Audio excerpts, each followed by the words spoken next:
Esse é um projeto de leitura livre. Fique à vontade para ouvir qualquer conto em nossa biblioteca e solicitar novos audiolivros. Curta o vídeo, inscreva-se no canal e ative o sino de notificações para não perder todas as novidades. Herbert West, o Reanimador. Conto de H.P. Lovecraft. Capítulo 1. Saindo das Trevas. De Herbert West, que foi meu amigo na universidade e na vida posterior, só posso falar com extremo terror. Esse terror não se deve de modo algum à maneira sinistra pela qual desapareceu recentemente, sendo antes resultado da natureza geral do trabalho de sua vida, que adquiriu sua forma mais aguda, pela primeira vez, há mais de 17 anos, quando cursávamos o terceiro ano da Escola de Medicina da Universidade de Miskatonic, em Arkham. Enquanto esteve comigo, o caráter prodigioso e diabólico de seus experimentos me fascinaram por completo, eu fui seu companheiro mais íntimo. Agora que ele se foi e o encanto se quebrou, o medo real é maior. Lembranças e possibilidades são ainda mais medonhas do que realidades. O primeiro incidente terrível de nossa convivência foi o maior choque que já experimentei, e é com grande relutância que o reproduzo. Como já me referi, aconteceu quando estávamos na escola de medicina, onde West já havia ficado conhecido pelas suas teorias extravagantes sobre a natureza da morte e a possibilidade de superá-la artificialmente. Suas concepções, muitíssimo ridicularizadas pelo corpo docente e pelos colegas estudantes, giravam em torno da natureza essencialmente mecânica da vida, e dizia respeito a meios de operar o mecanismo orgânico da humanidade por uma ação química calculada depois do colapso dos processos naturais. Em seus experimentos com várias soluções reanimadoras, ele havia matado e processado um número imenso de coelhos, porquinhos da Índia, gatos, cachorros e macacos, até se tornar o principal transtorno da universidade. Por diversas vezes, ele conseguirá de fato obter sinais de vida em animais mortos, em muitos casos, sinais violentos, mas logo percebeu que o aperfeiçoamento do processo, se isso fosse possível, envolveria uma vida dedicada à pesquisa. Ficou da mesma forma evidente que, como a mesma solução nunca funcionava da mesma maneira sobre diferentes espécies orgânicas, ele precisaria usar cadáveres humanos para progredir mais e de maneira mais especializada. Foi então que ele entrou, pela primeira vez, em choque com as autoridades universitárias e foi proibido de fazer novos experimentos por nada menos que o próprio reitor da Escola de Medicina, o sábio e bondoso Dr. Alan Halsey, cuja obra em favor dos desvalidos é lembrada por qualquer antigo morador de Arkham. Eu sempre fui excepcionalmente tolerante às pesquisas de West e discutíamos muitas vezes suas teorias, cujos desdobramentos e corolários eram quase infinitos. Sustentando, com Haeckel, que toda vida é um processo químico e físico, e que a chamada alma é um mito, meu amigo acreditava que a reanimação artificial do morto podia depender apenas da condição dos tecidos, e que, a menos que uma efetiva decomposição se estivesse estabelecido, um cadáver perfeitamente equipado de órgãos podia, com medidas adequadas, ser posto em ação na feição peculiar conhecida como vida. West compreendia muito bem que a vida psíquica e intelectual podia ser prejudicada por uma leve deterioração das delicadas células cerebrais que mesmo um curto período de morte poderia causar. De início, sua primeira esperança havia sido encontrar um reagente que restaurasse a vitalidade antes do efetivo advento da morte, e foram necessários repetidos insucessos com animais para se convencer de que os movimentos vitais, naturais e artificiais, eram incompatíveis. Procurou lidar então com espécimes recentes, injetando suas soluções no sangue logo após a extinção da vida. Foi essa circunstância que deixou os professores tão levianamente céticos, pois achavam que, de alguma forma, a morte verdadeira não havia ocorrido. Eles não deixaram de analisar o assunto de perto e de maneira racional. Não muito depois da faculdade ter interditado seu trabalho, West confidenciou-me sua resolução de conseguir cadáveres humanos frescos de alguma maneira, e prosseguir, em segredo, os experimentos que não podia empreender publicamente. Ouvi-lo discutir maneiras e meios era horrível, pois na universidade jamais havíamos obtido espécimes anatômicos por conta própria. Sempre que a morgue se mostrava inadequada, 2 negros locais cuidavam do assunto, e quase nunca eram questionados. West era então um jovem pequeno, esbelto, de óculos, com feições delicadas, cabelos loiros, olhos azuis claros e fala macia, e era estranho ouvi-lo tratar dos méritos relativos do cemitério Christchurch e da vala comum. Decidimo-nos pelo cemitério dos indigentes porque praticamente todos os corpos sepultados no da igreja eram embalsamados, uma condição prejudicial às pesquisas de West. Eu era, a essa altura, seu ajudante ativo e fanático, auxiliando-o a tomar todas as decisões não só quanto à origem dos cadáveres, mas quanto ao local apropriado para nosso repugnante trabalho. Fui eu quem pensou na casa de fazenda deserta dos Chapman, além de Middle Hill, onde instalamos uma sala de operações e um laboratório no andar térreo, ambos protegidos por cortinas escuras para ocultar nossas proezas noturnas. O lugar ficava distante das estradas e fora da vista de alguma outra casa, mas as precauções eram mesmo assim necessárias, pois a circulação de rumores sobre luzes estranhas espalhados por transeuntes noturnos logo trariam dissabores ao nosso empreendimento. Ficou acertado chamarmos a coisa toda de laboratório químico se alguém descobrisse.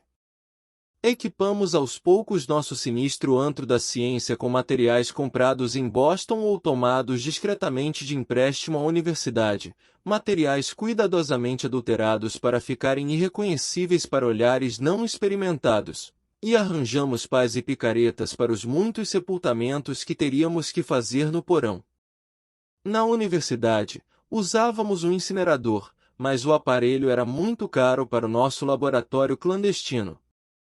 Cadáveres em geral eram um transtorno, mesmo os pequenos corpos das cobaias das experiências um tanto clandestinas no quarto de West na pensão.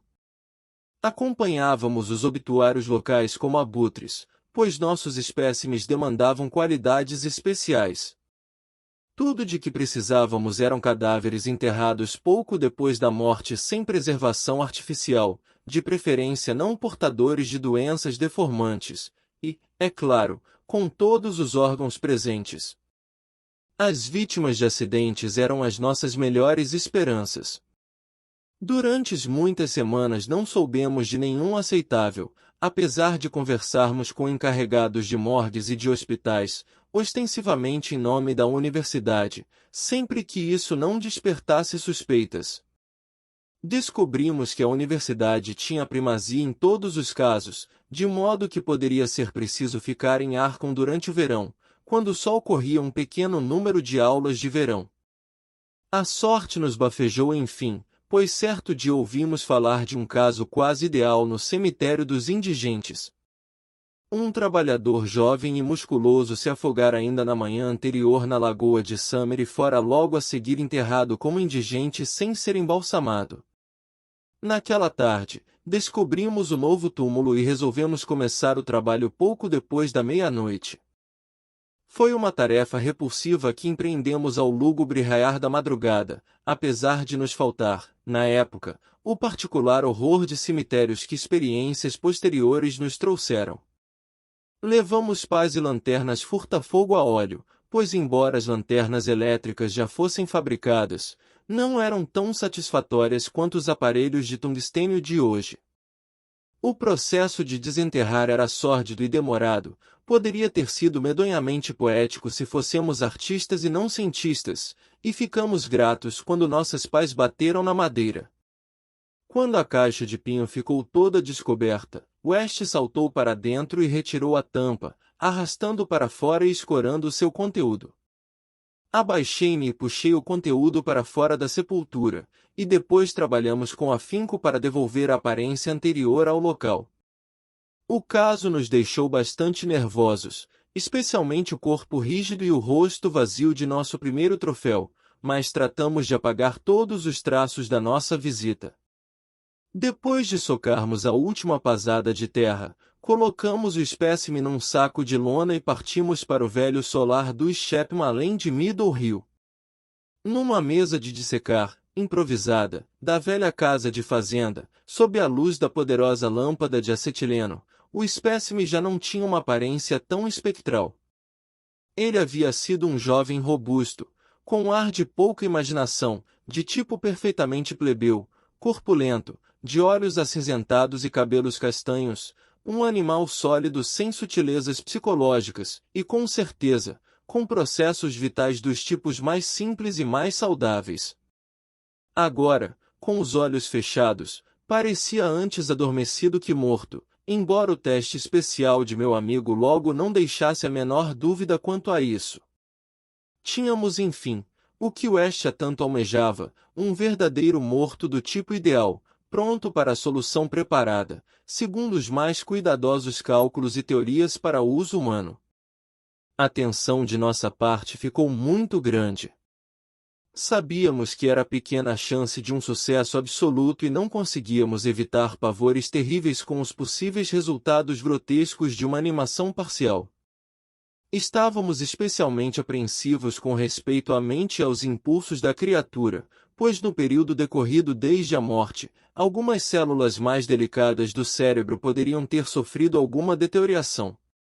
De minha parte, eu ainda conservava algumas ideias peculiares sobre a alma tradicional do homem, e sentia uma curiosidade pelos segredos que poderiam ser contados por alguém que retornassem da morte. Ficava imaginando que visões esse plácido jovem poderia ter contemplado em esferas inacessíveis, e o que poderia contar se tivesse sua vida plenamente restaurada. Mas minha admiração não era completa, pois, em grande medida, eu compartilhava o materialismo de meu amigo. Ele estava mais calmo do que eu quando injetou uma grande quantidade de seu fluido na veia do braço do cadáver, pensando imediatamente o corte com destreza. A espera foi terrível, mas West em nenhum momento vacilou. De vez em quando, encostava seu estetoscópio no espécime e suportava filosoficamente os resultados negativos. Passados 3/4 de hora sem o menor sinal de vida, ele declarou, desapontado, que a solução era inadequada, mas decidiu extrair o máximo de sua oportunidade e tentou mudar a fórmula antes de se livrar do pavoroso prêmio. Naquela tarde, havíamos cavado uma sepultura no porão e deveríamos enchê-la ao amanhecer, pois conquanto houvéssemos colocado um cadeado na porta da casa, queríamos evitar o mais remoto risco de um achado abominável. Ademais, o cadáver já não estaria fresco no dia seguinte. Assim, levando a solitária lanterna de acetileno para o laboratório adjacente, deixamos nosso plácido hóspede no escuro, sobre a laje, e concentramos toda a nossa energia na preparação de uma nova solução, com West supervisionando pesagens e medições com um cuidado quase fanático. O acontecimento terrível foi muito repentino, e absolutamente inesperado. Eu estava vertendo algo de um tubo de ensaio para outro e West, ocupado com um maçarico a álcool que fazia funcionar como o bico de Bunsen naquele edifício sem instalação de gás, quando, do breu da sala de onde havíamos saído, explodiu a mais estarrecedora e demoníaca sucessão de gritos que qualquer um de nós jamais ouviu. O caos de sons infernais não teria sido mais indescritível se o próprio inferno se abrisse para deixar sair a agonia dos condenados, pois numa cacofonia inconcebível concentrava-se todo o terror supremo e o desespero sobrenatural da natureza animada. Humano não poderia ter sido, não é do homem produzir sons assim, e sem cogitar em nosso recente empreendimento ou em sua possível descoberta, West e eu saltamos para a janela mais próxima como animais feridos, derrubando tubos, lanternas e retortas, e mergulhando ensandecidos no abismo estrelado da noite rural. Creio que gritamos um para o outro enquanto corríamos em frenesi, aos tropeções, para a cidade, mas quando alcançamos os subúrbios, assumimos uma expressão reservada, o suficiente para parecermos farristas retardatários cambaleando para casa depois de uma orgia. Ficamos juntos e tratamos de nos enfiar no quarto de West, onde ficamos sussurrando a luz do gás até o amanhecer. A essa altura já nos tínhamos tranquilizado um pouco com teorias e planos racionais de investigação, e assim conseguimos dormir o dia inteiro, esquecendo as aulas. Mas naquela noite, duas matérias do jornal, inteiramente desconexas, nos deixaram de novo sem dormir. A velha casa deserta de Chapman havia queimado misteriosamente, transformando-se num amontoado informe de cinzas. Isso conseguimos deduzir da lanterna derrubada. Também, havia sido feita uma tentativa de perturbar uma sepultura recente no cemitério dos indigentes, como se alguém, sem uma pá, houvesse arranhado a terra em vão. Isso não pudemos entender, pois havíamos socado perfeitamente a terra. E durante os 17 anos depois daquilo, West costumava olhar por cima dos ombros e queixar-se de passos imaginários às suas costas. Agora ele desapareceu. Capítulo 2 O Demônio Pestilento. Jamais esquecerei aquele pavoroso verão há 16 anos quando, como um afrite demônio ou monstro maligno da religião islâmica, repugnante das profundas de Iblis, o diabo da religião islâmica, a febre tifoide insinuou-se furtivamente sobre Arkham. É por aquela calamidade satânica que a maioria das pessoas se recorda do ano, pois um verdadeiro terror pairou com asas de morcego sobre as pilhas de caixões nas campas do cemitério Christchurch. Para mim, porém, houve um horror maior naquele período, um horror que só eu sei agora que Herbert West desapareceu. West e eu estávamos fazendo atividades de pós-graduação em classes de verão da Escola de Medicina da Universidade de Miskatonic, e meu amigo havia alcançado grande notoriedade com seus experimentos de reanimação de mortos. Depois do massacre científico de incontáveis cobaias, o extravagante trabalho foi ostensivamente interrompido por ordem de nosso cético reitor, o Dr. Alan Alsey. West, porém, continuou realizando testes secretos em seu esquálido quarto de pensão, e numa ocasião pavorosa e inesquecível, teve a oportunidade de levar um cadáver humano de sua cova no cemitério dos indigentes para uma casa de fazenda deserta além de Middle Hill. Eu estava com ele naquela ocasião odiosa, e o vi injetar nas veias inertes o elixir que a seu ver restauraria, em certo grau, os processos químicos e físicos da vida. Tudo terminou de maneira tenebrosa, num delírio de medo que gradualmente viemos atribuir à exaustão de nossos nervos, e depois daquilo, West jamais pôde livrar-se da enlouquecedora sensação de estar sendo assombrado e perseguido. O corpo não era fresco bastante, é evidente que para restaurar os atributos mentais normais, o cadáver teria que ser realmente muito fresco, e um incêndio na velha casa nos impedira de enterrar a coisa. Teria sido melhor se pudéssemos saber que estava enterrada. Depois daquela experiência, West abandonou suas pesquisas durante algum tempo, mas com o lento e progressivo retorno do zelo de todo cientista nato, ele começou a importunar de novo o corpo docente da universidade, solicitando o uso da sala de dissecação e os espécimes humanos frescos para o trabalho que julgava da mais extrema importância. Seus pedidos, porém, foram em vão, pois a decisão do Dr. Alsey era inflexível, e os outros professores endossaram o veredicto de seu chefe. Na teoria radical da reanimação eles nada viam além de fantasias imaturas de um jovem entusiasta cujo porte franzino, cabelos loiros, olhos azuis por trás dos óculos e voz suave não ofereciam nenhum indício do poder sobrenatural, quase diabólico, da mente fria que ele encerrava. Posso vê-lo agora como ele era então, e sinto calafrios. Seu rosto foi ficando grave, mas nunca envelhecido. E agora, o asilo de Sefton sofrerá o desastre e West havia desaparecido. West se desentendera seriamente com o Dr. Alsey perto do encerramento de nosso último semestre na graduação numa disputa acalorada que deu menos crédito a ele do que ao amável reitor no item da cortesia. Ele achava que estavam prejudicando desnecessária e irracionalmente uma obra de extrema importância, uma obra que ele de certo poderia realizar ao seu gosto nos anos seguintes, que ele pretendia começar enquanto tinha acesso às excepcionais instalações da universidade. O fato de os velhos tradicionalistas ignoraram seus resultados com animais, e persistirem em sua rejeição da possibilidade da reanimação era odioso e quase incompreensível para um jovem de temperamento lógico como West.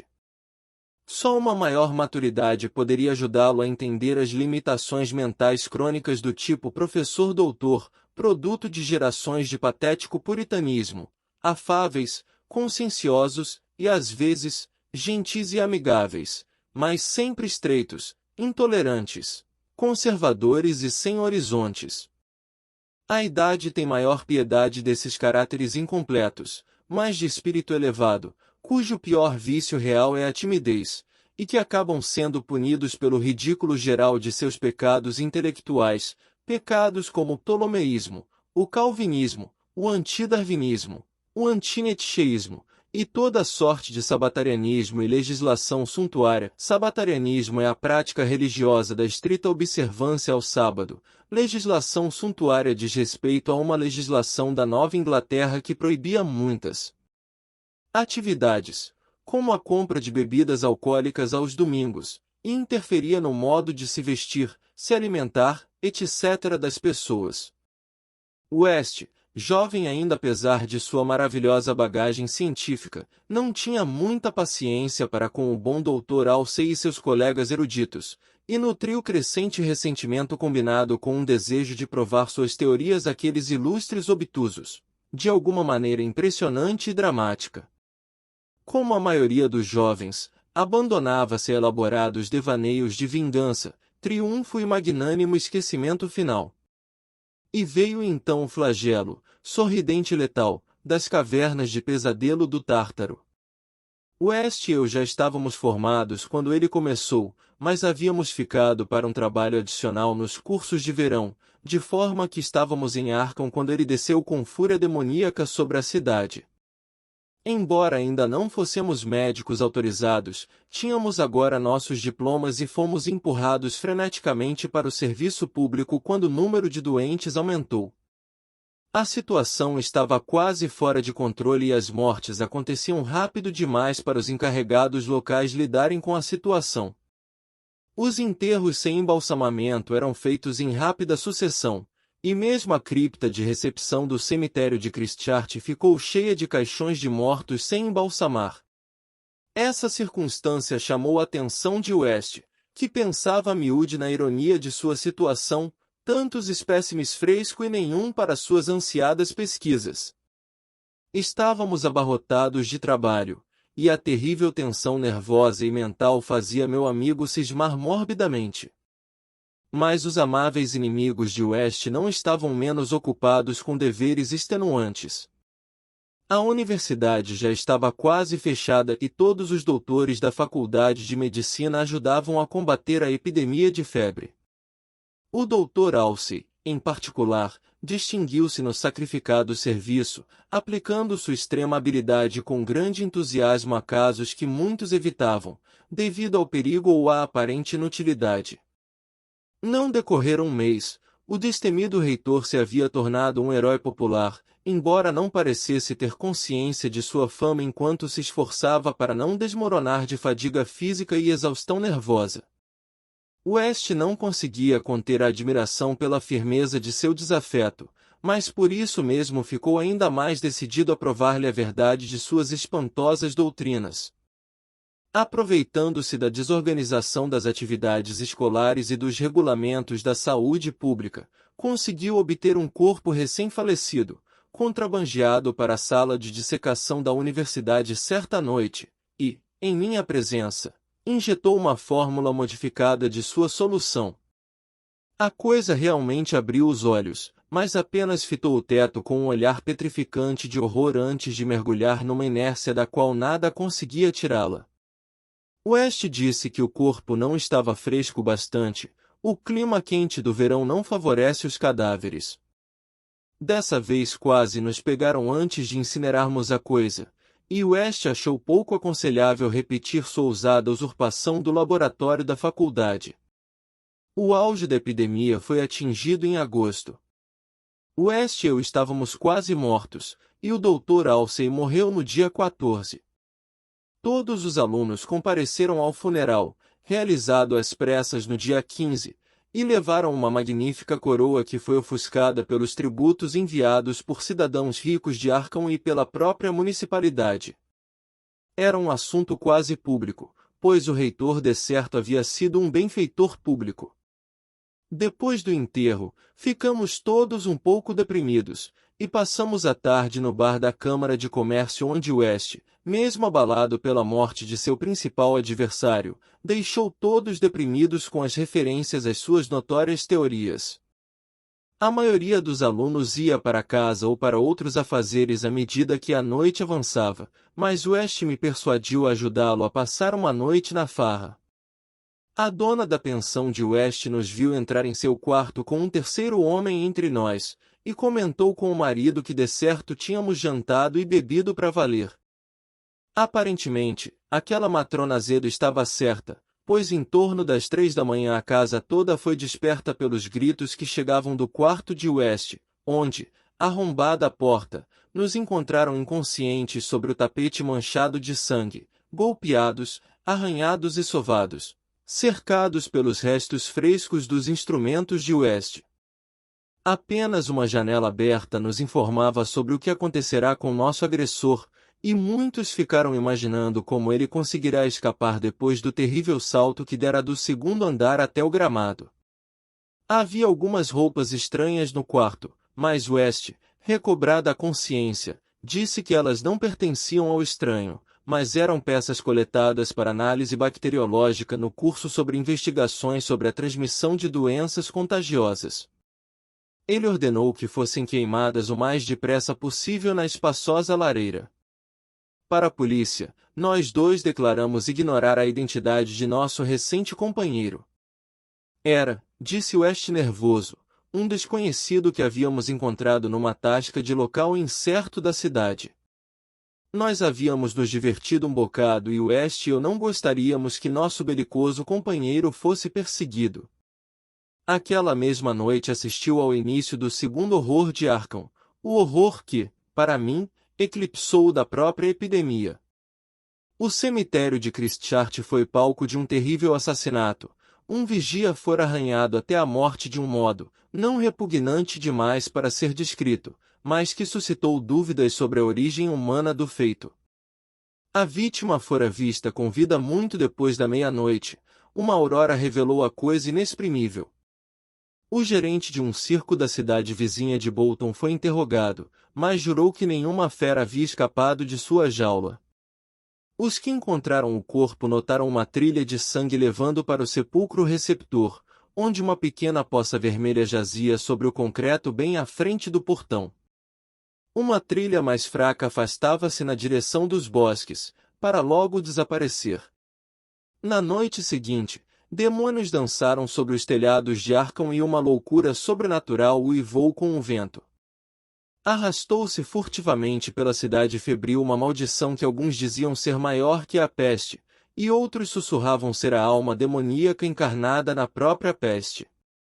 8 casas haviam sido invadidas por uma coisa inominável que deixava a morte rubra em sua esteira. Em todas, 17 restos imutilados de corpos foram deixados para trás pelo monstro sádico e silencioso que se arrastava sorrateiro pela região. Algumas pessoas o viram difusamente no escuro e disseram que era branco e parecia um macaco disforme, ou um demônio antropomórfico. Ele não havia deixado para trás tudo o que havia atacado, pois às vezes tivera fome. O número de mortos chegou a 14, 3 dos corpos estavam em casas assaltadas e mortos. Na terceira noite, bancos frenéticos de vigilantes chefiados pela polícia o capturaram numa casa da Crane Street perto do campus de Miskatonic. Tinham organizado a busca com cuidado, mantendo-se em contato através de postos telefônicos voluntários e quando alguém do distrito universitário informou ter ouvido arranhar em uma janela fechada, a rede foi rapidamente atirada. Por conta do alarme e das precauções gerais, houve só mais 2 vítimas, e a captura foi feita sem maiores baixas. A coisa foi finalmente parada por uma bala, embora não fatal, e foi levada às pressas para o hospital do lugar, em meio à excitação e à repugnância gerais. pois havia sido um homem. Isso ficava claro, apesar dos olhos nojentos, o mudo simianismo e a demoníaca selvageria. Pensaram seus ferimentos e levarão-no de carro para o asilo de Sefton, onde ele bateu a cabeça nas paredes almofadadas da cela por 16 anos, até o recente infortúnio, quando escapou em circunstâncias que poucos gostam de mencionar. O que mais horrorizou os caçadores de Arkham foi o que perceberam quando o rosto do monstro foi limpado, a zombeteira, incrível semelhança com um mártir instruído e abnegado que havia sido sepultado 3 dias antes apenas, o falecido Dr. Alan Alsey, benfeitor público e reitor da Escola de Medicina da Universidade de Miskatonic. Para o desaparecido Herbert West e para mim, a repugnância e o horror foram extremos. Estremeço à noite, ao pensar nele, estremeço ainda mais do que fiz naquela manhã em que West murmurou por entre suas bandagens. Diabo, não estava fresco o bastante. Capítulo 3 6 tiros à meia-noite. É incomum descarregar todos os 6 tiros de um revólver com muita rapidez quando um talvez fosse suficiente, mas muitas coisas na vida de Herbert West eram incomuns. Por exemplo, não é sempre que um jovem médico egresso da universidade é obrigado a ocultar os princípios que guiam sua escolha de uma casa e escritório, e no entanto, esse foi o caso com Herbert West.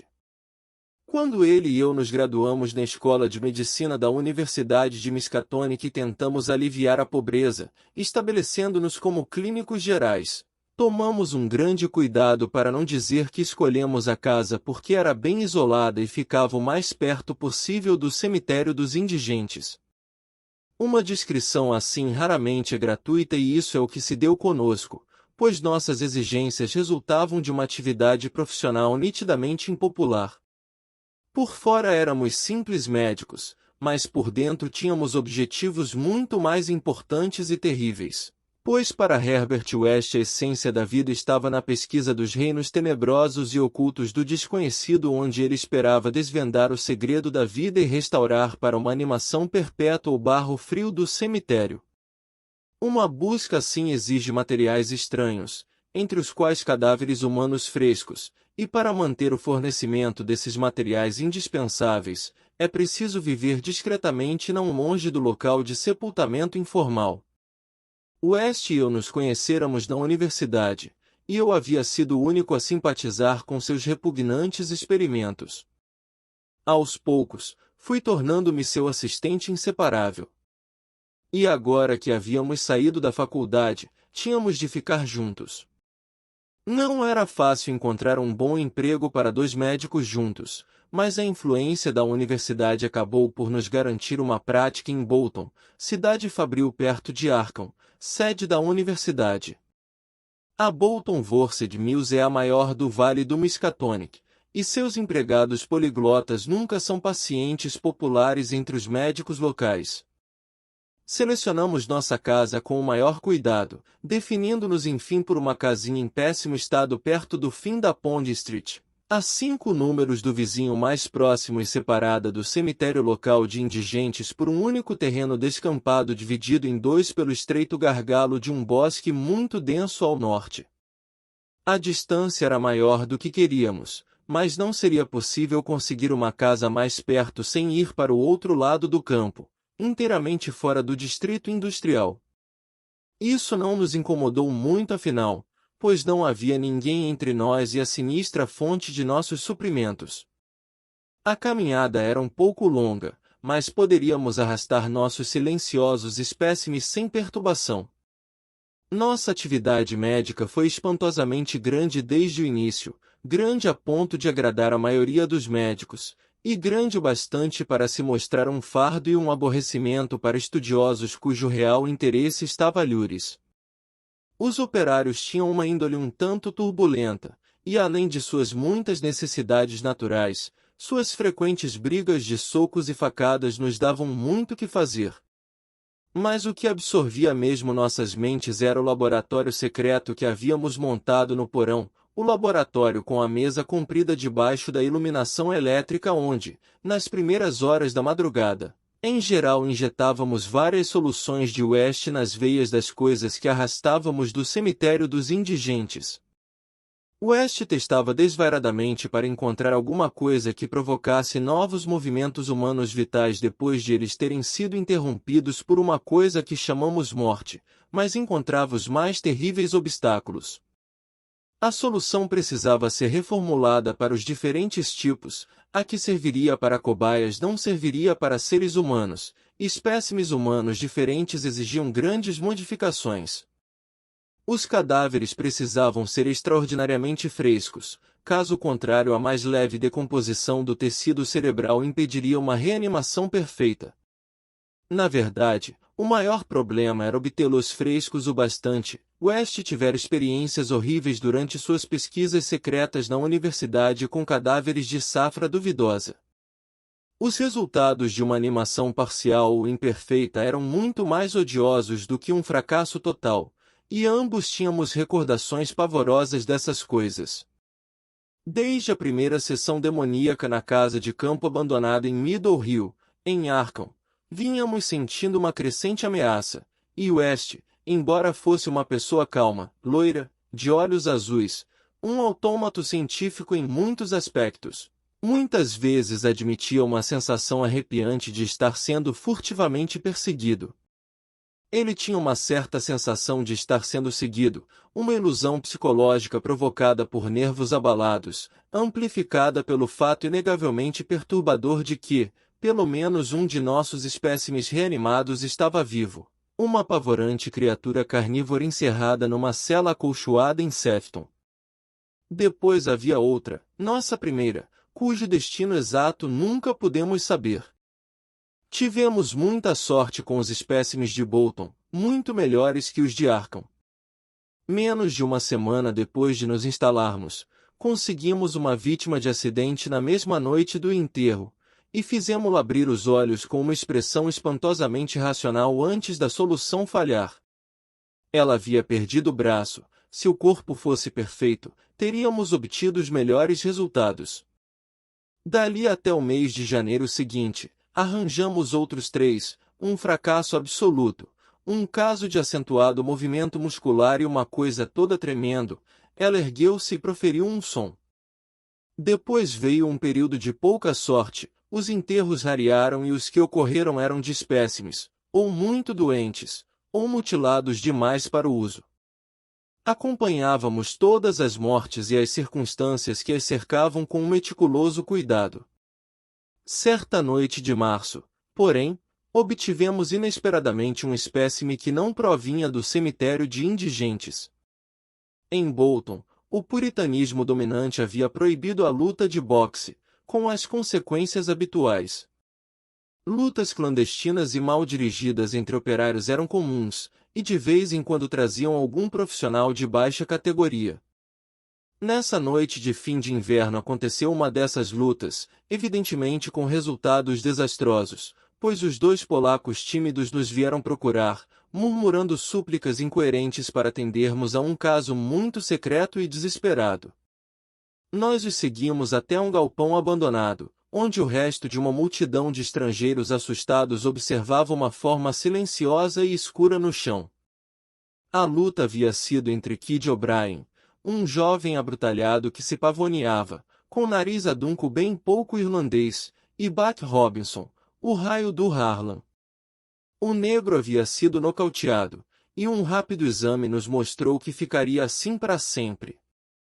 Era uma criatura repugnante e gorilesca, com braços anormalmente longos que não pude furtar-me de chamar de pernas dianteiras, e um rosto que conjurava ideias de segredos inenarráveis do Congo com tambores soando sob o clarão sinistro do luar. O corpo devia ter uma aparência ainda pior em vida, mas o mundo encerra muitas coisas feias.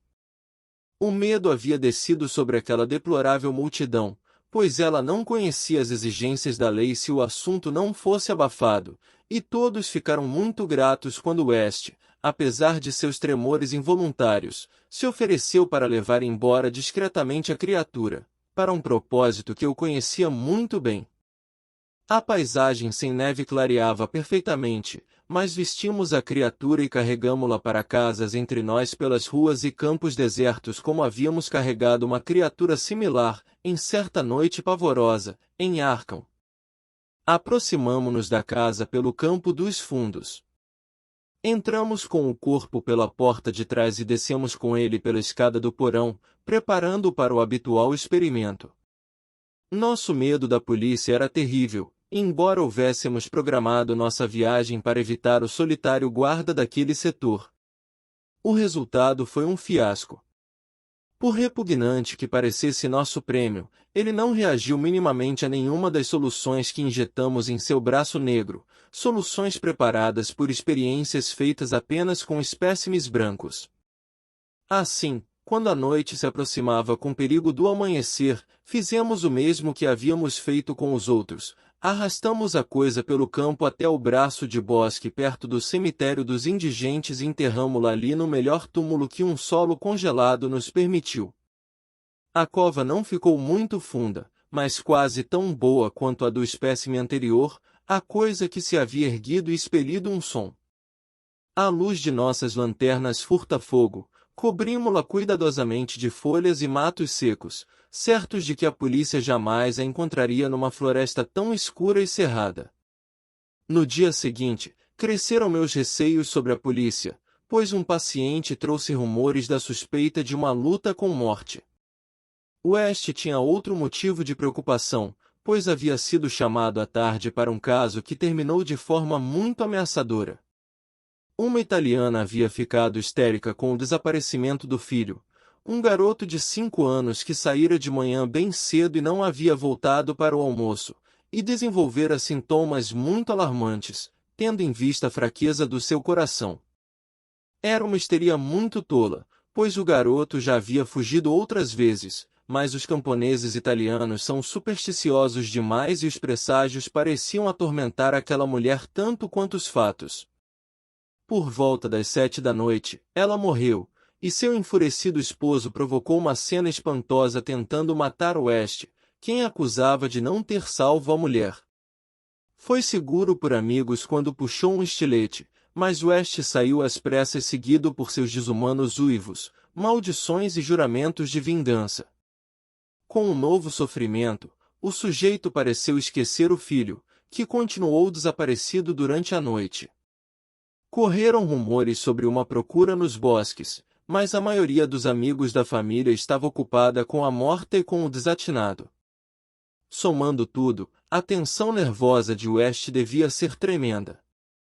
As preocupações com a polícia e o italiano ensandecido deviam estar oprimindo severamente. Deitamos por volta das 11, mas não dormi direito. Bolton possuía uma força policial preparada demais para uma cidade tão pequena e eu não podia furtar-me de ficar apreensivo com a confusão que se estabeleceria se o caso da noite anterior fosse investigado. Isso poderia significar o fim de todo o nosso trabalho local, e, talvez, a prisão para West e para mim. Não gostei daqueles rumores sobre uma briga que andavam circulando. Quando o relógio soou 3, a lua brilhava sobre meus olhos, mas virei-me para o outro lado e não me levantei para correr a persiana.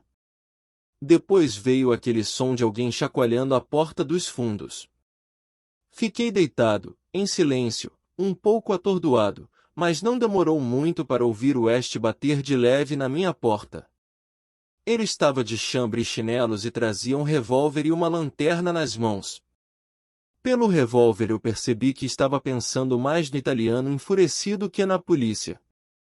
É melhor nós dois irmos, sussurrou. Não adiantaria mesmo não atender, e pode ser um paciente, é típico de um doido daqueles tentar a porta dos fundos. Assim, nós dois descemos a escada na ponta dos pés, possuídos por um medo em parte justificado, e em parte resultante da alma ominosa da madrugada. O chocalhar continuava, apenas um pouco mais forte que antes.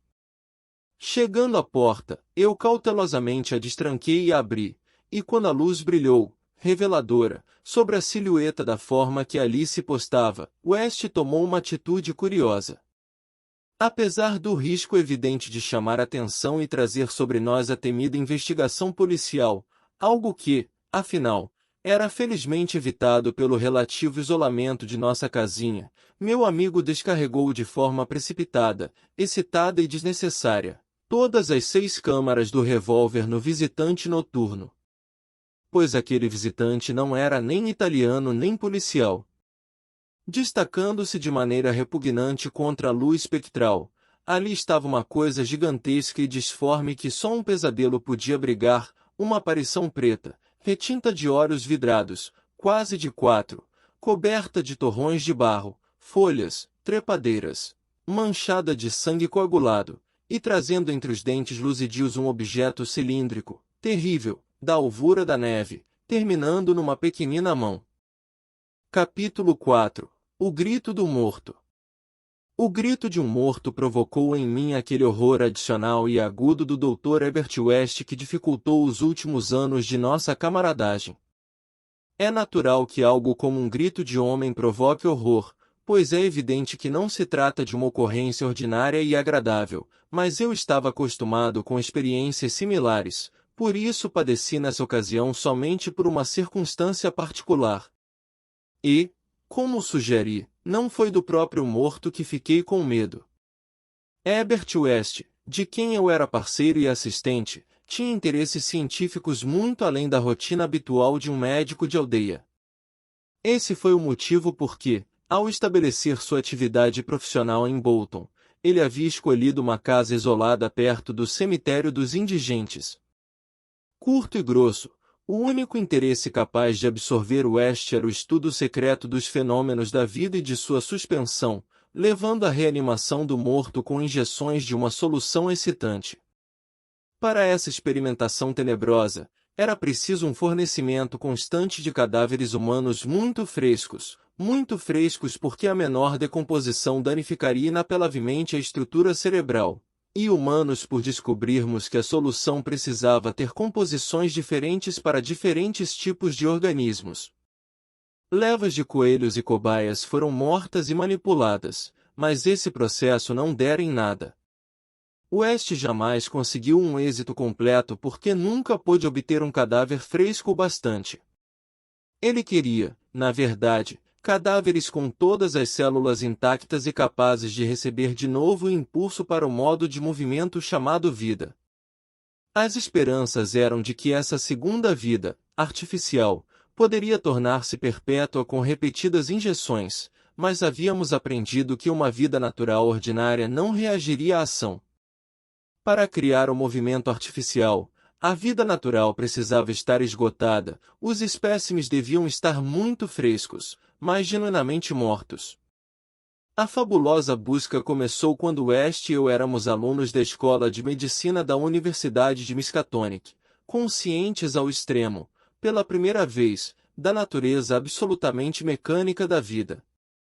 Isso acontecerá 7 anos antes, mas West parecia não ter envelhecido um dia desde então, pequeno, loiro, de óculos, bem barbeado, voz macia, com cintilações ocasionais dos gélidos olhos azuis para indicar o crescente fanatismo e endurecimento de seu caráter sob a pressão de suas terríveis investigações.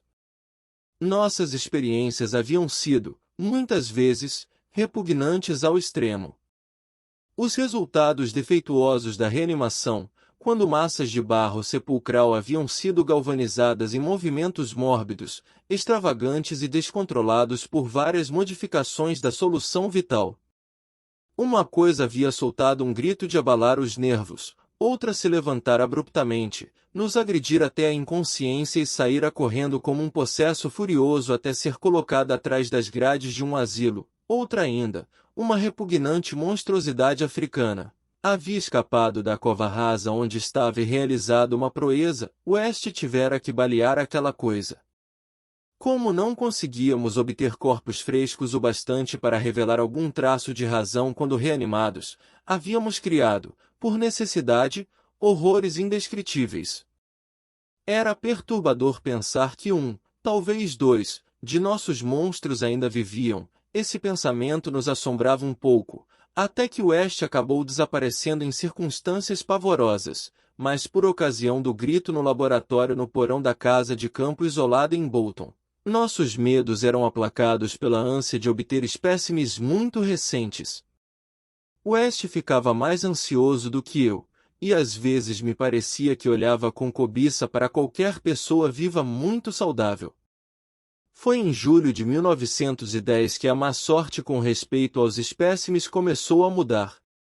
Eu estivera fazendo uma demorada visita aos meus parentes em Illinois e quando voltei, encontrei West num estado de singular exaltação. Contou-me ele, muito excitado, que havia, com toda a probabilidade, resolvido o problema do tempo de origem dos espécimes por um ângulo inteiramente novo, o da preservação artificial. Eu sabia que ele vinha trabalhando num composto de embalsamamento novo e bastante invulgar, e não me surpreendeu que houvesse conseguido, mas até ele explicar os detalhes, eu fiquei muito confuso sobre como um tal composto poderia ajudar em nosso trabalho, pois o envelhecimento prejudicial dos espécimes se devia, em grande medida, ao tempo decorrido até conseguirmos. Isso, eu agora podia perceber. West havia claramente reconhecido ao criar seu composto de embalsamamento para uso futuro não imediato, e confiando na sorte para nos fornecer um cadáver muito recente não sepultado, como acontecerá anos antes quando conseguimos o negro morto na luta em Bolton. Enfim, a sorte nos bafejou, de modo que, nessa ocasião, jazia em nosso laboratório secreto do porão um cadáver cuja decomposição não poderia, em hipótese nenhuma, ter começado. O que aconteceria na reanimação, e se poderíamos esperar uma revitalização da mente e da razão, West não se aventurava a prever. O experimento seria um marco em nossos estudos e ele havia guardado novo cadáver para minha volta, para ambos pudéssemos compartilhar o espetáculo da maneira habitual. West contou-me como havia obtido o espécime. Tratava-se de um homem vigoroso, um estrangeiro bem vestido que saltara havia pouco do trem para realizar algum negócio com a Bolton Worsted Mills. A caminhada para a cidade havia sido longa e quando o viajante parou em nossa casa para se informar sobre o caminho para a fábrica, seu coração ficou muito sobrecarregado. Ele recusara uma estimulante e caíra morto um instante depois. O corpo, como era de se esperar, pareceu uma dádiva dos céus para West. Em sua breve conversa, o estranho havia deixado claro que era desconhecido em Bolton, e uma busca posterior em seus bolsos revelou que era um certo Robert Leavitt, de Saint Louis, aparentemente sem uma família para fazer investigações sobre seu desaparecimento.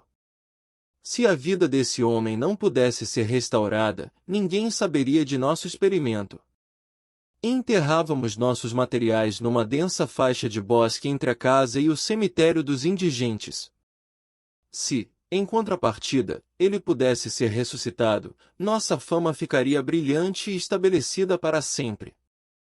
Assim, sem maior demora, West injetou no pulso do cadáver o composto que o manteria fresco para ser usado quando eu chegasse. A questão do coração presumivelmente fraco, que a meu ver colocaria em risco o sucesso de nosso experimento, não pareceu preocupar muito West. Ele esperava ao menos conseguir o que jamais havíamos conseguido antes, uma faísca reanimada de razão e, talvez, uma criatura viva, normal. Assim, na noite de 18 de julho de 1910, Herbert West e eu estávamos no laboratório do porão, observando uma figura branca e inerte sob a luz ofuscante de arco voltaico. O composto de embalsamar havia funcionado com perfeição, pois quando olhei, fascinado, para o corpo robusto que permanecerá 2 semanas sem enrijecer, fui levado a pedir que West me garantisse que a coisa estava realmente morta. Ele me deu de imediato essa garantia, lembrando que a solução reanimadora nunca era usada sem testes cuidadosos quanto à vida, pois não poderia fazer nenhum efeito se a vitalidade original estivesse presente. Enquanto West realizava os passos preliminares, fiquei impressionado com a extrema complexidade do novo experimento, uma complexidade tão grande que ele não podia confiar em nenhuma mão que não tivesse a delicadeza da sua. Proibindo-me de tocar no corpo, ele primeiro injetou uma droga no pulso bem ao lado do lugar onde sua agulha o perfurara para injetar o composto de embalsamar. Aquilo, ele disse, servia para neutralizar o composto e liberar o sistema para um relaxamento natural de forma que a solução reanimadora pudesse agir livremente quando fosse injetada. Pouco depois, quando uma mudança e um leve tremor pareceram afetar os membros do morto, West apertou com força um objeto em forma de travesseiro sobre o rosto contraído, não o retirando até o cadáver parecer imóvel e pronto para nossa tentativa de reanimação. O pálido entusiasta realizou então alguns últimos testes perfunctórios para ter certeza absoluta da ausência de vida, recuou satisfeito e, enfim, injetou no braço esquerdo uma quantidade cuidadosamente medida do elixir vital, preparado durante a tarde com cuidado maior do que vínhamos tendo desde os tempos da escola, quando nossas proezas eram novas e canhestras. Não posso expressar o terrível suspense em que esperamos os resultados desse primeiro espécime realmente fresco, o primeiro do qual poderíamos em certa medida esperar que abrisse os lábios numa fala racional, talvez para contar o que teria visto além do abismo insondável. West era materialista, não acreditava na alma e atribuía todo o trabalho da consciência a fenômenos corporais. Por isso não buscava nenhuma revelação de segredos hediondos dos abismos e cavernas além da barreira da morte. Em teoria, eu não discordava completamente dele, mas guardava vagos restos instintivos da primitiva fé de meus antepassados, de forma que não pude deixar de observar o cadáver com certa admiração e terrível expectativa. Ademais, não conseguia tirar da lembrança aquele grito pavoroso e desumano que ouvimos na noite do nosso primeiro experimento na casa de fazenda deserta em Arkham. Não demorou muito para eu perceber que a tentativa não seria um fracasso absoluto. Um traço de cor apareceu nas maçãs do rosto até então lívidas como o gesso e se espalhou por baixo da barba cor de areia curiosamente larga. West, que mantinha a mão no pulso esquerdo para detectar alguma pulsação, fez um aceno de cabeça significativo, e quase ao mesmo tempo uma névoa se formou no espelho inclinado sobre a boca do cadáver. Seguiram-se alguns espasmos musculares e depois a respiração audível e um movimento visível do peito. Olhei para as pálpebras fechadas e pensei ter captado um estremecimento. Depois as pálpebras se abriram, revelando olhos cinzentos, calmos e vivos, mas ainda sem sinal de inteligência e nem mesmo curiosidade. Num momento de fantástico capricho, sussurrei perguntas nas orelhas que começavam a ganhar cor, perguntas sobre outros mundos onde a memória ainda poderia estar presente. Um novo terror apagou-as de minha lembrança, mas creio que a última que repeti foi: onde você esteve?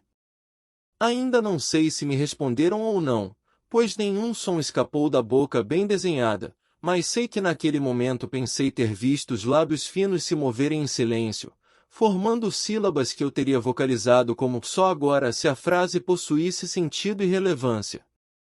Naquele momento eu estava enlevado com a convicção de uma grande meta ter sido alcançada, e de que, pela primeira vez, um cadáver inanimado havia pronunciado palavras distintas, impelido por uma verdadeira razão. No momento seguinte, não restou nenhuma dúvida sobre o triunfo, nenhuma dúvida de que a solução havia de fato realizado, pelo menos temporariamente, sua missão completa de devolver uma vida articulada e racional ao morto. Mas em meio àquele triunfo aconteceu o maior de todos os horrores, não o horror da coisa que falará, mas do feito que eu havia testemunhado e do homem a quem minha fortuna profissional estava ligada. Pois aquele corpo muito fresco, enfim se debatendo para entrar numa consciência plena e aterradora com olhos dilatados pela recordação de sua última cena na terra, estendeu as mãos ávidas numa luta de vida e morte com o ar, e mergulhou de repente numa segunda e final dissolução da qual não poderia haver retorno, soltando o grito que vai retinir eternamente em meu cérebro magoado. Socorro! Afaste, maldito diabo loiro, afaste essa satânica agulha de mim! Capítulo 5 – O horror que veio das trevas. Muitas pessoas relataram coisas hediondas, não mencionadas na imprensa, que aconteceram nos campos de batalha da Grande Guerra. Algumas delas me fizeram desmaiar, outras me provocaram uma náusea devastadora, enquanto outras ainda me fizeram estremecer e olhar para trás no escuro. Contudo, a despeito da pior delas, eu mesmo posso relatar a coisa mais repugnante de todas, o apavorante, sobrenatural e inacreditável horror que veio das trevas. Em 1915, eu era um médico com a patente de primeiro-tenente num regimento canadense em Flandres, um dos muitos norte-americanos a se antecipar ao próprio governo na titânica luta. Não havia entrado no exército por iniciativa própria, mas por decorrência natural do alistamento do homem de quem eu era o indispensável assistente, o famoso cirurgião especializado de Boston, Dr. Herbert West. O Dr. West ficara ansioso pela oportunidade de servir como cirurgião numa grande guerra, e quando a oportunidade surgiu, levou-me com ele quase contra minha vontade. Havia razões pelas quais eu gostaria que a guerra nos separasse, razões que me faziam considerar as atividades médicas e a camaradagem de West cada vez mais incomodas. Mas quando ele partiu de Ottawa e através da influência de um colega que conseguiu uma incumbência médica com a patente de major, não pude resistir à imperiosa persuasão de alguém determinado a que eu devia acompanhá-lo na condição usual. Quando digo que o Dr. West estava ávido para servir em batalha, não pretendo dizer que fosse por natureza inclinado a atividades bélicas ou estivesse ansioso para salvar a civilização. Esguio, loiro, de olhos azuis atrás do óculos, ele era a gélida máquina intelectual de sempre, e creio que escarnecia secretamente de meus ocasionais entusiasmos bélicos e censuras à neutralidade indolente. Ele queria algo, porém, da conflagrada Flandres, e para consegui-lo precisava assumir um exterior militar. O que ele queria não era o que muitas pessoas querem, mas algo relacionado com o ramo particular da ciência médica que havia escolhido, quase escondido, para perseguir, e no qual havia alcançado resultados admiráveis e às vezes repugnantes. Era, na verdade, nada mais, nada menos, que um abundante suprimento de mortos recentes em todos os estágios de desmembramento. Herbert West precisava de cadáveres frescos porque o trabalho de sua vida era a reanimação do morto. Esse trabalho era ignorado pela clientela elegante que rapidamente fizera sua fama depois de sua chegada em Boston, mas bem conhecida apenas por mim, que era seu amigo mais íntimo e único assistente desde os velhos tempos da Escola de Medicina da Universidade de Miskatonic em Arkham. Foi naqueles tempos de faculdade que ele começou seus terríveis experimentos, primeiro com pequenos animais e depois com corpos humanos obtidos de maneira abominável. Havia uma solução que ele injetava nas veias de criaturas mortas, e se elas fossem frescas o bastante, reagiam de maneiras estranhas. Custará-lhe muito descobrir a fórmula apropriada, pois descobrira que cada tipo de organismo precisava de um estímulo especialmente adaptado a ele. O terror o espreitava quando refletia sobre seus fracassos parciais, coisas inomináveis resultantes de soluções imperfeitas ou de corpos que não estavam bem frescos. Um certo número desses fracassos permanecerá vivo, um deles estava num asilo enquanto outros haviam desaparecido, e quando pensava em possibilidades concebíveis, embora quase impossíveis, muitas vezes estremecia por baixo da habitual impassibilidade. West logo aprenderá que um cadáver completamente fresco era o principal requisito para se ter espécimes úteis, o que o levará a expedientes assustadores e desnaturados para a obtenção de corpos. Na universidade, e durante o início de nossa prática médica na cidade industrial de Bolton, minha atitude para com ele havia sido de grande admiração e fascínio, mas quando a ousadia de seus métodos aumentou, fui adquirindo um medo corrosivo. Desagradava-me o jeito com que ele olhava para corpos vivos e saudáveis, e depois veio a pavorosa sessão no laboratório do porão quando fiquei sabendo que certo espécime estava lá quando ele o conseguirá. Aquela foi a primeira vez que ele foi capaz de reanimar a qualidade do pensamento racional num cadáver, e seu êxito, conseguido a um custo tão repugnante, o deixará absolutamente insensível. De seus métodos nos 5 anos interpostos não ouso falar. Fiquei preso a ele por força total do medo, testemunhando cenas que nenhuma língua humana pode reproduzir. Aos poucos, cheguei a considerar o próprio Herbert West mais horrível que tudo o que ele fazia. Isso foi quando comecei a perceber que seu interesse científico, antes normal, pelo prolongamento da vida, havia sutilmente degenerado numa mera curiosidade mórbida e corrompida e um senso secreto do caráter pitoresco da coisa sepulcral. Seu interesse virou um vício terrível e perverso por tudo que era repelente e diabolicamente anormal. Ele se regozijava, tranquilo, com monstruosidades artificiais que fariam o mais saudável dos homens cair morto de pavor e aversão. Tornou-se, por trás de sua pálida intelectualidade, um fastidioso Baudelaire do experimento físico, um Mangue do Lagabalus das sepulturas. Perigos, ele os enfrentava sem vacilar, crimes, ele os cometia sem piscar. Penso que o clímax foi alcançado quando provou sua tese de que a vida racional pode ser restaurada, e procurou novos mundos a conquistar, fazendo experiências com a reanimação de partes destacadas do corpo.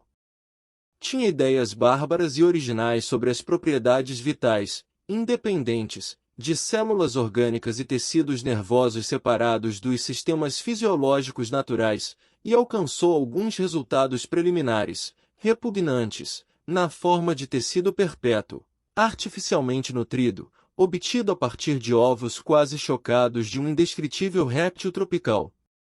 Estava, em particular, ansioso para estabelecer duas questões biológicas. Primeiro, se alguma quantidade de consciência e ação racional pode ser possível sem cérebro, partindo da medula espinhal e de vários centros nervosos, e segundo, se pode existir algum tipo de relação etérea, intangível, distinta das células materiais, vinculando as partes separadas, através de cirurgias, do que antes havia sido um único organismo vivo.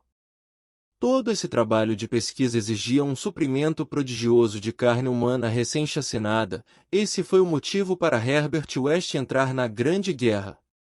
A coisa espectral, indescritível, ocorreu certa meia-noite do final de março de 1915, num hospital de campo atrás das linhas, em Saint-Éloi.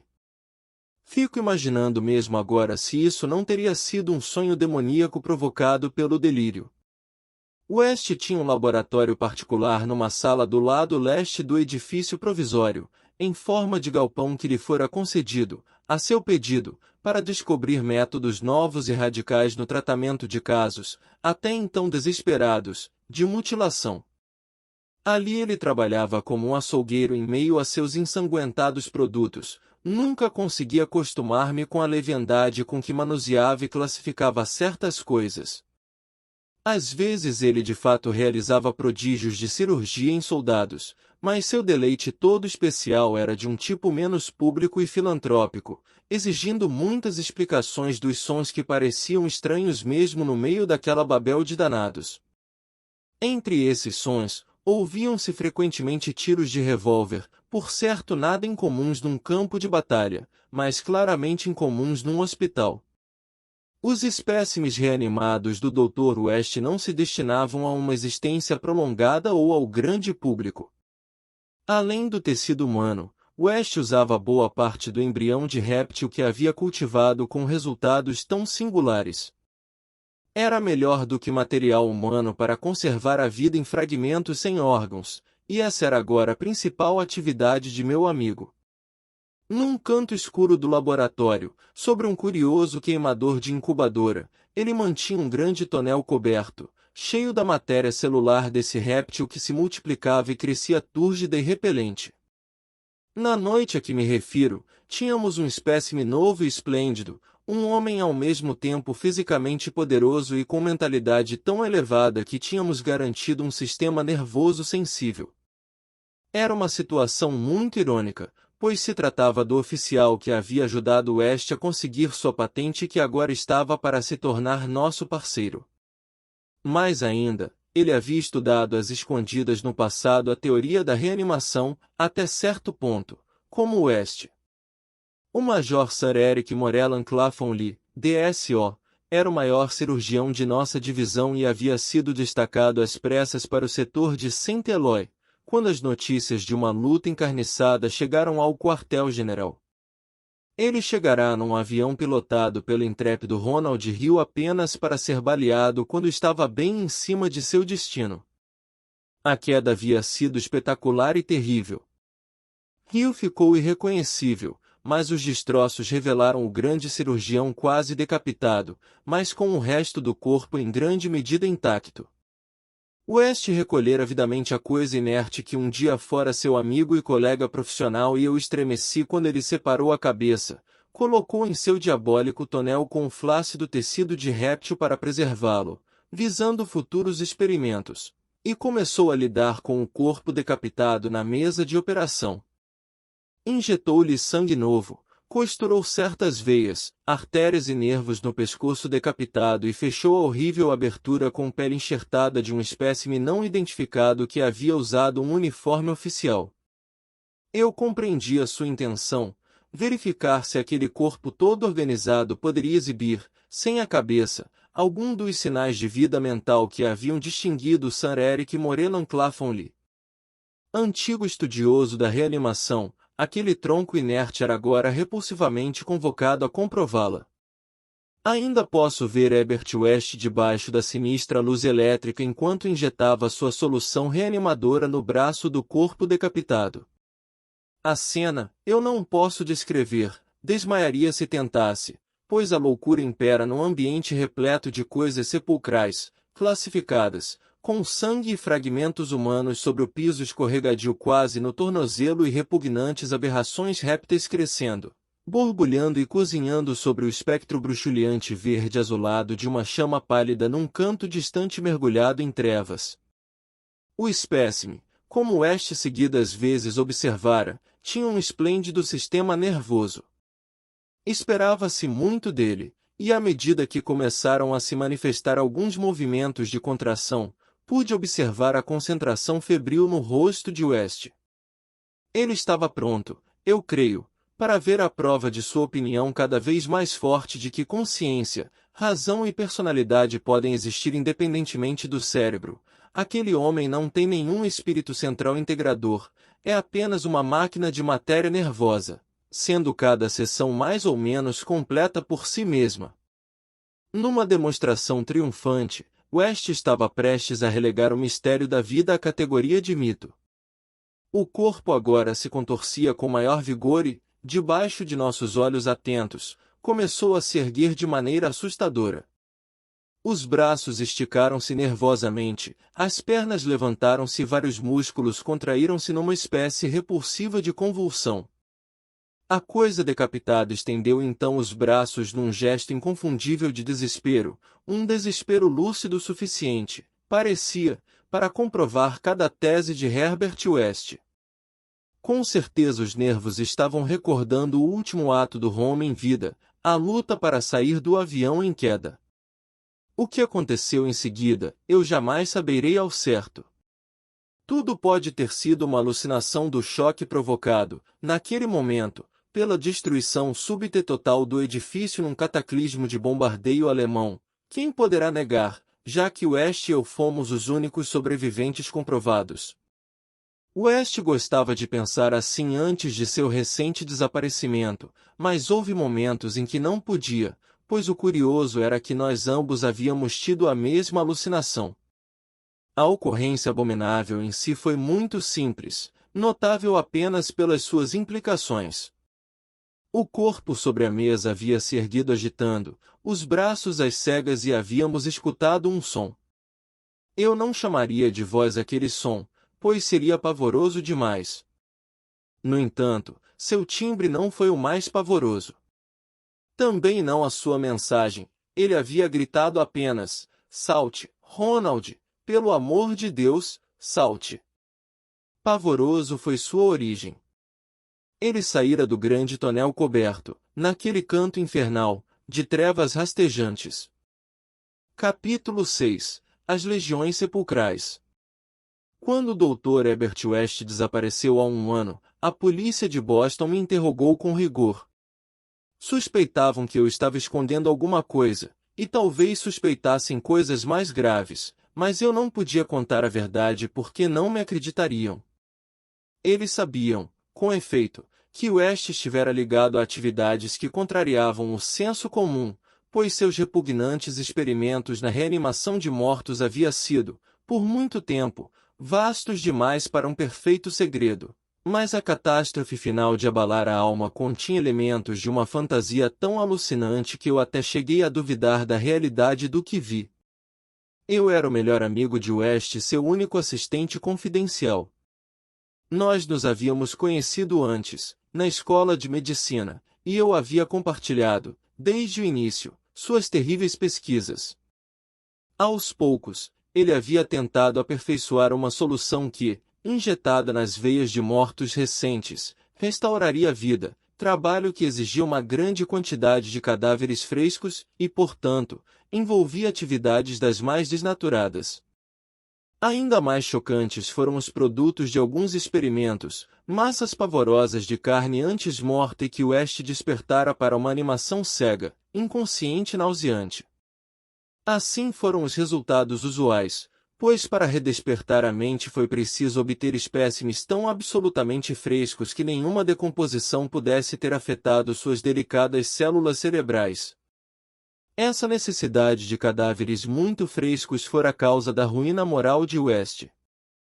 Eram difíceis de conseguir e certo dia, um terrível dia, conseguirá seu espécime ainda vivo e vigoroso. Uma luta, uma agulha e um poderoso alcaloide o haviam transformado num cadáver muito fresco, e o experimento funcionara por um breve e memorável instante, mas deixando West com a alma calejada e árida, e com o olhar duro que às vezes fitava, numa avaliação hedionda e calculada, homens de cérebro especialmente sensível e físico especialmente vigoroso. Nos últimos tempos, fiquei com um pavor intenso de West, pois começava a olhar para mim daquela maneira. As pessoas não pareciam notar seus olhares, mas percebiam o meu pavor e, depois de seu desaparecimento, basearam-se nisso para alimentar suspeitas absurdas. A verdade é que West estava mais assustado do que eu, pois suas pesquisas abomináveis lhe impuseram uma vida furtiva e de pavor por cada sombra. Em parte, era a polícia que ele temia, mas às vezes seu nervosismo era mais profundo, mais nebuloso, referente a certas coisas indescritíveis nas quais havia injetado uma vida mórbida, e das quais não visto aquela vida sair. Geralmente ele encerrava seus experimentos com um revólver, mas algumas vezes não era rápido bastante.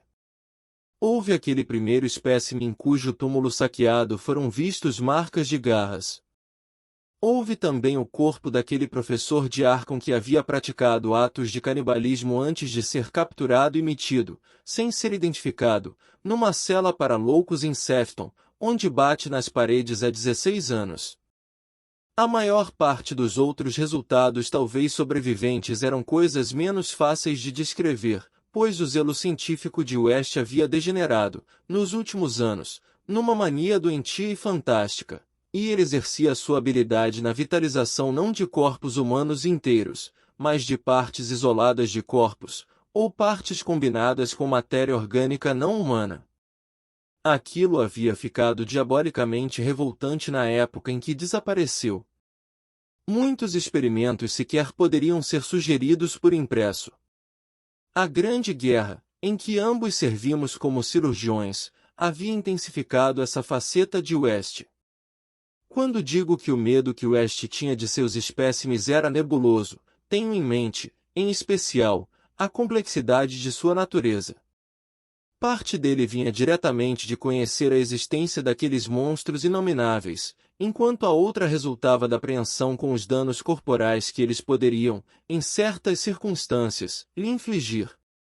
Seu desaparecimento só fazia aumentar o horror da situação. De todos eles, West conhecia o paradeiro de um apenas, a lamentável coisa no asilo. Havia também um medo mais sutil, uma sensação fantástica resultante de um curioso experimento no exército canadense em 1915.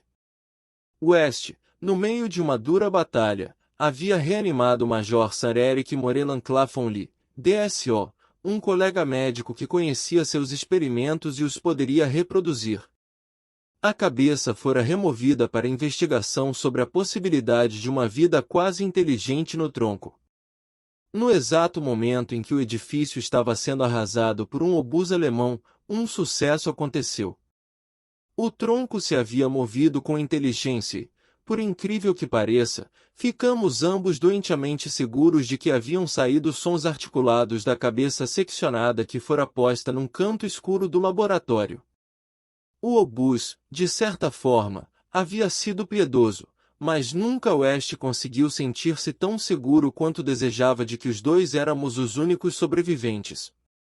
Costumava fazer tenebrosas conjecturas sobre os possíveis feitos de um médico sem cabeça com o poder de reanimar os mortos.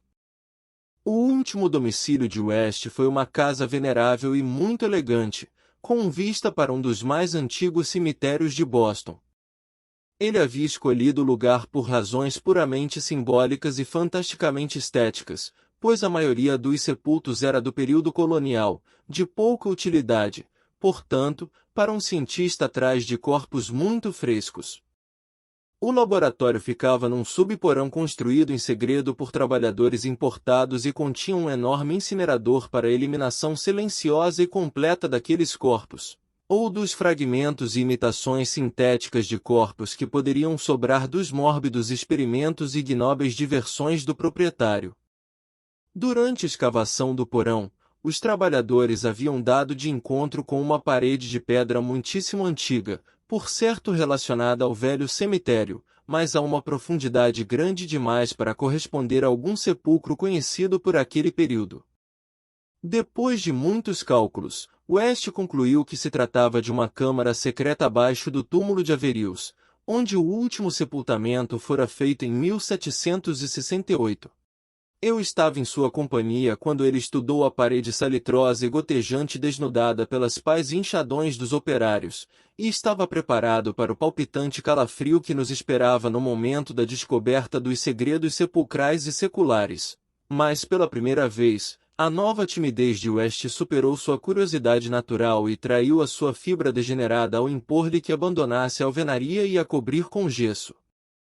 E assim permaneceu, até a noite infernal, como parte das paredes do laboratório secreto. Falei do enfraquecimento de West, mas devo acrescentar que era puramente mental e intangível. Externamente, ele era o mesmo até o final, calmo, frio, magro, com cabelos amarelos, olhos azuis e óculos, e uma aparência normal de um jovem que os anos e os terrores não mudaram. Ele parecia sereno mesmo quando pensava naquele túmulo arranhado e olhava por cima do ombro, ou quando ele pensava naquele ser carnívoro tão pequeno que mordia e arranhava as barras de Sefton. O fim de Herbert West começou numa tarde, em nosso escritório comum, quando ele alternou seu olhar estranho entre o jornal e eu. Uma manchete curiosa desviou sua atenção das páginas amassadas, e uma pata titânica pareceu pegá-lo desde 16 anos atrás. No asilo Sefton, a 50 quilômetros de distância, algo assustador e incrível aconteceu que deixou o bairro e a polícia perplexa. Nas primeiras horas da madrugada, um grupo de homens silenciosos entraram no parque da instituição. O seu chefe acordou os guardas. Ele era uma figura militar ameaçadora que falava sem mover os lábios, cuja voz parecia quase ventriloquentemente ligada a uma grande caixa preta que transportava. Seu rosto inexpressivo tinha características muito semelhantes, mesmo prestes a dar a impressão de uma beleza radiante, embora o diretor tenha se assustado quando a luz do salão caiu sobre ele, pois era um rosto de cera e olhos de vidro pintados. Algum acidente horrível deve ter acontecido com este homem. Outro, mais alto, guiava seus passos, um sujeito nojento, cujo rosto azulado parecia meio devorado por alguma doença desconhecida. Aquele que falou solicitou que lhe dessem a custódia do monstro canibal trazido de Arkham 16 anos atrás, e quando foi negado, ele deu um sinal que causou um alvoroço terrível. Os demônios bateram, chutaram e morderam todos os guardas que não conseguiram escapar. Eles mataram 4 e finalmente conseguiram libertar o monstro. Estas vítimas, que conseguiam lembrar-se do acontecimento sem histeria, juraram que as criaturas se comportavam menos como homens do que como puros automatos guiados pelo chefe com cabeça de cera. Quando a ajuda chegou, aqueles homens e a criatura canibal desapareceram sem deixar vestígios. Desde o momento em que leu o artigo até meia-noite, West permaneceu quase paralisado. Ao meio-dia a campainha tocou e ele se assustou terrivelmente. Todos os criados estavam dormindo no sótão, então fui abrir a porta. Como disse a polícia, não havia veículos na rua, eu só vi um grupo de figuras de aparência estranha, com uma grande caixa quadrada que depositaram na entrada, depois que um deles rosnou em voz assombrosamente desumana: Correio Expresso, pago. Eles saíram da casa com ritmo irregular, e quando os vi se afastando, tive estranha convicção de que eles estavam indo para o antigo cemitério que margeava os fundos da casa. Ao me ouvir bater a porta, West desceu e olhou para a caixa. Trazia o nome correto de West, com seu endereço atual. Também tinha o endereço do remetente, Eric Moreland Clapham Lee, Saint Eloi, Flandres. 6 anos antes, na Flandres, o hospital ruiu devido a uma granada, no tronco decapitado e reanimado do Dr. Clapham Lee, e em sua cabeça separada, que, talvez, tivesse emitido sons articulados. Agora West nem sequer demonstrou emoção. Sua condição era mais terrível. Ele disse rapidamente: é o fim, mas vamos incinerar isto. Transportamos a caixa em direção ao laboratório, com ouvido atento. Não me lembro de muitos detalhes. Você pode imaginar meu estado mental, mas é uma mentira maliciosa dizer que foi o corpo de Herbert West que coloquei no incinerador. Entre os dois, apresentamos a caixa fechada, fechamos a porta e ligamos a energia. E nenhum som saiu da caixa. Foi West quem primeiro observou o gesso caindo de parte da parede, onde anteriormente estava coberta a antiga alvenaria do túmulo. Eu ia começar a correr, mas ele me segurou. Então vi uma pequena abertura preta, senti um sopro de vento frio e fedorento, e percebi o cheiro das abomináveis entranhas de uma terra pútrida. Não ouvimos nenhum barulho, mas naquele exato momento as luzes se apagaram e eu vi sua silhueta contra uma certa fosforescência do mundo inferior, uma horda de seres silenciosos que avançavam dolorosamente, produto da loucura ou de algo pior. Suas silhuetas eram humanas, semi-humanas, tratava-se de uma horda grotescamente heterogênea. Eles removeram as pedras em silêncio, uma por uma, do muro secular. Então, quando a lacuna era grande o suficiente, eles entraram no laboratório em fila, um por um, guiados pelo circunpasso solene e cabeça de cera. Uma espécie de monstruosidade, com olhos selvagens que andava atrás do chefe, agarrou Herbert West. West não resistiu nem proferiu grito algum. Logo todos se lançaram sobre ele e o despedaçaram diante dos meus olhos, tirando-lhe peças para a cripta subterrânea de abominações fabulosas. O chefe de cabeça de cera, que estava vestido com o uniforme de oficial canadense, pegou a cabeça de West. Quando ele desapareceu, vi seus olhos azuis, por trás dos óculos, eles brilhavam assustadoramente, revelando pela primeira vez uma emoção frenética e visível emoção. Os criados me encontraram inconsciente pela manhã. West havia desaparecido. O incinerador continha apenas cinzas não identificáveis. Os detetives me interrogaram, mas o que posso dizer? Eles não ligaram West, com a tragédia de Sefton, nem com isso, nem com os homens do caixa, cuja existência negam. Contei-lhes sobre a cripta, mas eles me mostraram o gesso intacto da parede, e eles riram. Então não contei mais nada a eles.